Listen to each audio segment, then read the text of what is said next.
I never imagined that a seemingly ordinary hike through the forest would turn into a nightmarish ordeal. It all began when I decided to take a shortcut on an unfamiliar trail. My friends had warned me about the dangers of the forest, but my overconfidence got the better of me. As the sun dipped below the horizon, I realized I had lost my way. Panic crept into my chest, but I tried to remain calm.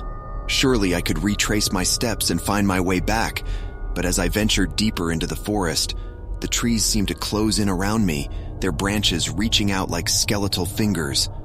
With every step, the darkness intensified, and the forest became an impenetrable maze. My phone's battery was draining fast, and I had no signal to call for help. Fear gnawed at me, and the rustling leaves and distant animal calls only added to my unease. As the night wore on, the forest became a terrifying symphony of shadows and sounds. I felt like an intruder in this ancient domain, and the wildlife seemed to sense my vulnerability. I could hear the haunting hoots of owls and the distant growls of unseen creatures. Desperation gripped me as I continued my aimless trek, hoping for a glimmer of light or a familiar landmark. But the forest seemed intent on keeping me lost in its grasp.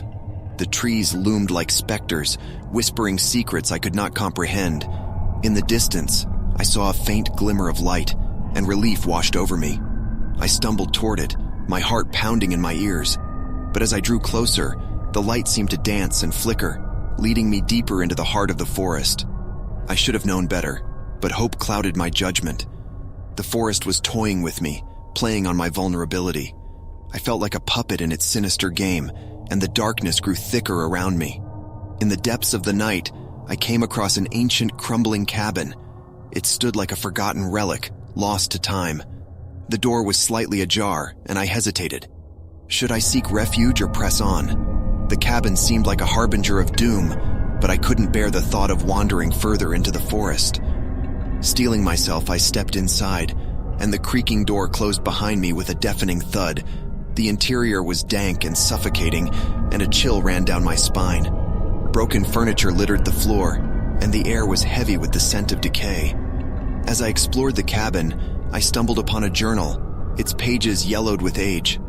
It belonged to a lost soul who had once sought refuge here, only to meet a gruesome fate in the heart of the forest.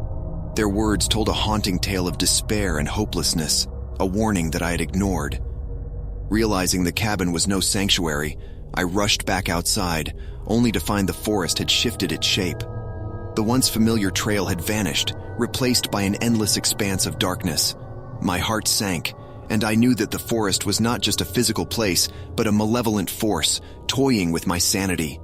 Exhaustion and fear weighed heavily on me, and I sank to my knees. The forest seemed to mock me, its trees swaying in a sinister dance. I'd become a lost soul, trapped in the labyrinth of the forest's malevolence. As the first rays of dawn broke through the trees, a glimmer of hope surfaced. I mustered the last of my strength and pushed forward, determined to escape the clutches of the forest. With every step, the darkness receded, and the trees parted, as if releasing their grip on me. Finally, I stumbled upon a familiar trail, and tears of relief streamed down my face. I emerged from the forest, battered and changed, forever haunted by the night I got lost in the dark. The forest had shown me the depths of its malevolence, but it had also taught me a valuable lesson about respect for nature's mysteries. As I walked away, I could still feel the forest's gaze upon me, a reminder that I was just a visitor in its domain, forever bound by the memory of the night I got lost in the dark.